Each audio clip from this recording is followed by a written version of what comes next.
just a little bit of a fun heavy metal intro there, just playing around. If you hear any weird noises in the background, just in advance. Woody's in here. He's grumpy. He's in a bad mood today. We're going to talk about mid-range, and specifically to scoop or not to scoop your mid-range. So what is a scoop mid-range, and why this is mainly going to be in a high gain context. I have mixed uses for mid-range myself, and I do use mid-range in different ways on different types of guitars, and we'll talk about that here in a minute. But what is a scoop mid-range? A scoop mid-range is basically having treble, bass, and then you've got your mids scooped out. So basically, you have more bass and more treble than mids, from a very basic point of view on it. And the reason why a lot of metal and high gain players do that is because a lot of mid-range in your mix can be a little bit woolly, a little bit fuzzy, and kind of hard to work with with high gain. A lot of high gain players want a very, cut and very aggressive tone, and you get that more or less by scooping mid-range. So right now we're playing through my Blackstar HC Club 40 Mark II, and the guitar we're playing is the Charvel SoCal Pro Mod Style 1, Seymour Duncan pickups, distortions, and we'll go ahead and just, we're in double drop B tuning, by the way, and we're going to go ahead and turn the camera over here to the amp, and I want to demonstrate some things for you, because I think this is what's going to be the meat and potatoes of this video. So, I don't know how well you can see that, but we're going to try to get it as best you can. So right now, this is my tone setting for this high gain channel. We're on the clean right now because I need it to be quiet. We were also using the Bad Monkey in the intro too, just for extra tightness and boosting my signal a little bit. Now, if you know Blackstar amps, they do tend to have a pronounced amount of bass. So I do cut the bass a bit, especially from where I started with this amp, where I used to use my tone controls. I used to have a lot of bass and a ton of mids. And I found over time that it doesn't sit very well together when recording and looping things together. Sounds great on its own, not so great when you're mixing stuff together. I do need more treble, because with this amp, the treble tends to be almost like a presence. And the ISF knob is pretty high up there. Not quite the 10, but we're getting quite close to it. So the reason why I have my mids scooped, and this tends to be a thing of derision among a lot of players. The reason why I have my mids scooped, this is an EL34 amplifier. It already is more of a British designed tone, a British type tone, I should say. It's a British designed amp with a British type tone, so it is more mid-range focused. Anyway, and the ISF is tuned to the British side. We're already getting a lot of mids, but I'm lowering the OD EQ mids to basically about 9 o'clock, which on here is, pretty low. And the reason why I'm doing that is because if we go any higher up, as I'll show, I'm going to go ahead and shut the Bad Monkey off. We'll let you hear this tone now, and then as I push these mids up, I want you to hear how that tone changes. So here we go.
And what you hear, you're getting a lot more mids in there, yeah, but you're losing a little bit of that aggressive edge. Now, again, my gain, especially since these are Seymour Duncan distortion humbuckers, my gain is only on about 6 right now. These are pretty hot humbuckers. I mean, they just drive this thing pretty hard. I don't need a boost even.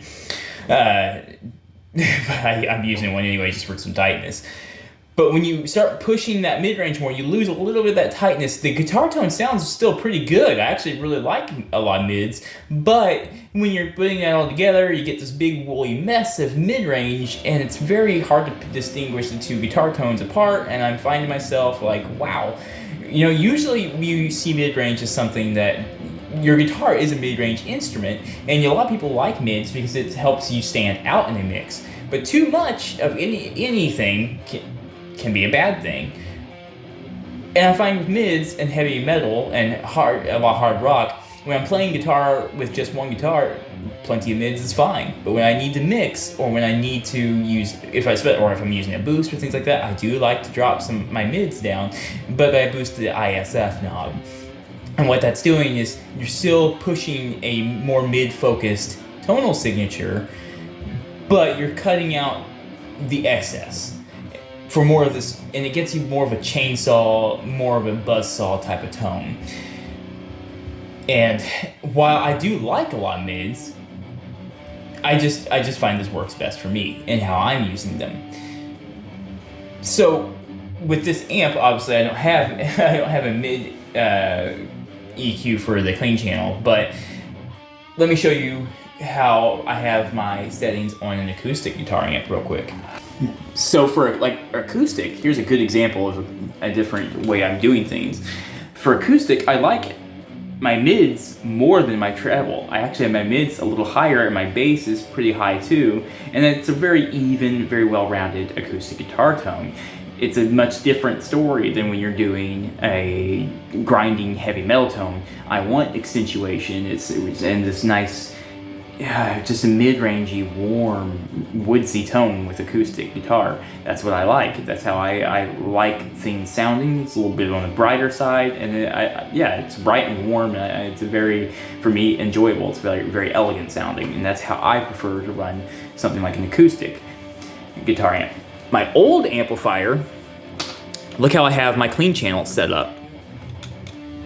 Tons of mids, high on the mid frequency, plenty of treble, and bass is about right here.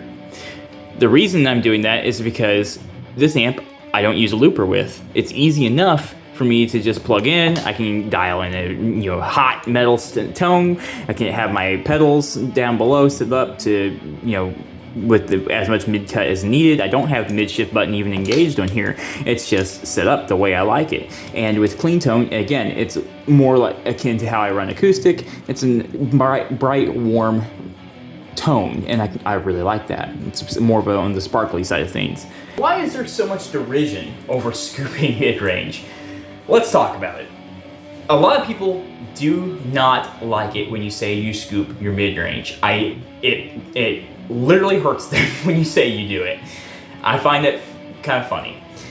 So a lot of the time, people that don't like scooping your mid-range are people that also probably don't tend to like a whole lot of hard rock or metal genres. It's just something that you will discover as you go about your life and grow and get old and everything. Not everyone's going to agree with you on what sounds good. In fact, there's a lot of people who probably are going to think you sound really bad when you think you sound fantastic, or vice versa. You might think you sound terrible and someone else might think you sound fantastic. Everyone's ear hears things differently, and everyone's rig performs differently. As I just demonstrated, there's a different setup for everything. A lot of people who hear you say you scoop mid-range and they get mad about it, they don't like metal, they don't like hard rock, or if they do like metal and hard rock, they like a hotter, more of a searing, lead-focused tone. I'm more on the side of listening to things like, Breaking Benjamin, Korn, Slipknot, that kind of stuff. That's the kind of music I really enjoy, and that is a mid-scoop sound. It legitimately is something that the mids are scooped. Now they all have been, especially like in Slipknot, they've been using more mids than they used to. But it's still a grinding metal tone, and to get that, especially when you're looping two guitars or mixing two different guitars together, I find this works the best for me, for how I'm doing things. It's just a tool in the arsenal. That's the way I see it. I don't know why it needs to be such a subjective, oh, you have a bad tone because you scoop your mids. There's no reason for that. There really isn't. Not every amplifier is even going to have an IS and F knob, so I am still using a lot of mids even with the IS because of that. But even if you don't have that and you're still scooping your mids, that doesn't automatically mean you have a bad tone. It doesn't even necessarily mean you have a hardcore metal tone. There's a lot of clean players, like think about how Fender amplifiers sounded from the very beginning. They were a mid-scooped kind of tone, a clean tone that used that. And a lot of people find that one of the best clean tone imaginable is on those old Fender amplifiers. That was on something like a Roland Jazz Chorus, but I know that like Fender is known for that mid-scooped tone. For me, I'm more on when it comes to clean tones, I like the Voxy kind of sound, the Marshall kind of cleans, those things, a little bit not as mid-scooped. And I'm getting that with this amp, but I do have to scoop the mids on the high gain channel just because it's just one of those things that for me, that works best. This guitar already has, again, it is a mid-range instrument anyway, guitar just is, but these pickups, this guitar, it has a lot of mid-range in it. It just does. Every guitar is going to be different, and every guitar is going to respond differently to that mid-range scoop.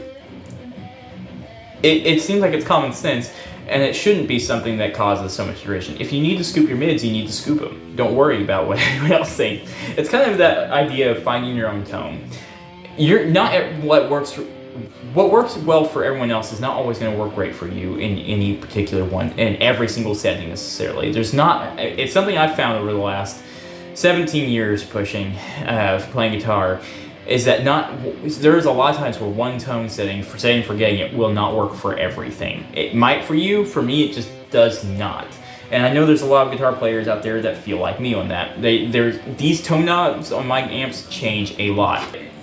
Overall, this mid scoop is really helping me out with getting my guitar tone to stand out with itself, and it's also one of those things where it keeps it from getting too woolly and too fuzzy and too bright, and keeps me in the genre that I like to play.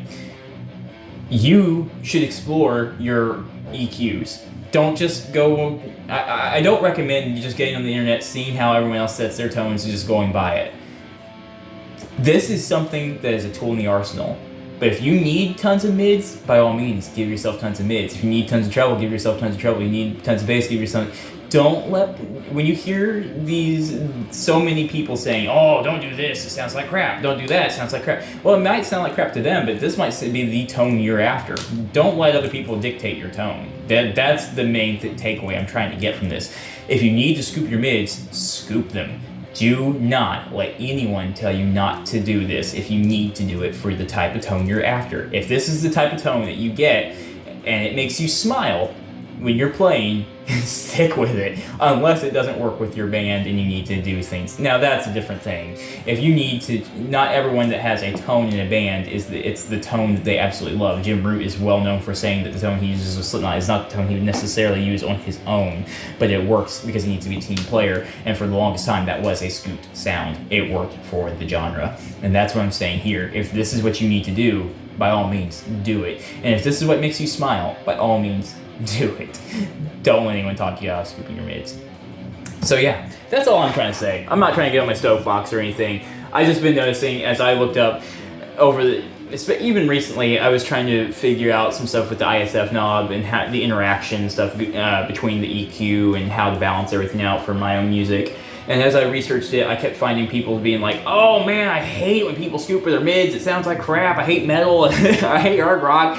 People don't know tone and all this stuff. Like, as someone who plays blues, who plays classic, who plays country and twangy stuff and folk, and I play ambient and all kinds of stuff, but whose passion really does lie in metal, it hurts, in the heart. It hits you right in the heart to hear people saying that the type of music you like isn't any good just because they don't like it. I try to be open-minded to most types of music and hear other people play, and it's one of those things that I enjoy, is listening to a wide variety of music. I'm not so into just one thing. I can appreciate talent from a lot of different things. And don't let people dictate how you use your gear. There's no rules in guitar. These knobs are there for you to move. You're not going, it's just like when you first discover you can drop tune your guitar for that first time. All those funny memes out there of kids discovering drop D for the first time. There's no rules. Do what you need to do to get the tone that you're after. Manipulate the controls, turn knobs, change things out, experiment. Don't get so rigid and structured and everything all the time. Breathe and let the inspiration come to you as you're turning knobs and finding what works for you. Anyway, guys, I hope this was helpful to someone. If you like what I'm doing, if you feel like I've earned it, you might consider liking and subscribing, because that does go a long way to helping this little guitar channel grow. Also, if you like the music in the background, you like the way I play, you might consider checking me out over on Instagram and TikTok, as long as TikTok is still around, because I do post a lot of, I write my own original guitar music and things like that, and I post those up on TikTok and Instagram respectively. Yeah, I have fun with that. That's just me being artistic, and it's really fun. Otherwise, that's really all I've got for you. More content is always in the works. I've got plenty more ahead that I'm thinking about doing and buying and all kinds of things in my brain. But anyway, that's all I've got for today. Thank you guys so much. I appreciate all of you and all my returning viewers and all my new viewers. You guys mean the world to me. Thank you so much for being here and listening to me ramble. I appreciate you. Keep shredding, partners. See you soon for more guitar content.